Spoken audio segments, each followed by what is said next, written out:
16 years after it went out of production, the Toyota Supra is due for a comeback in 2018, and our exclusive images preview how it could look when it goes on sale.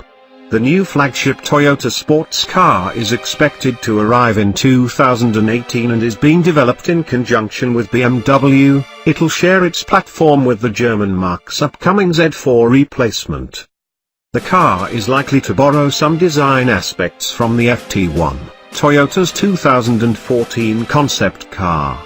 Underneath the camo it appears the production Supra borrows the FT1 concept's strong central nose, jutting out from beyond the bonnet.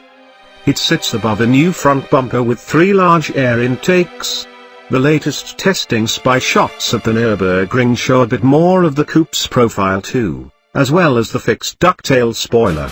A pair of small taillights sit below it, a nod to the original Supra, while 2 large exhaust exits poke out on each corner of the rear bumper, similar to the GT86. An enthusiast's favorite. The last Supra went out of production in 2002, so the return of the iconic name is big news.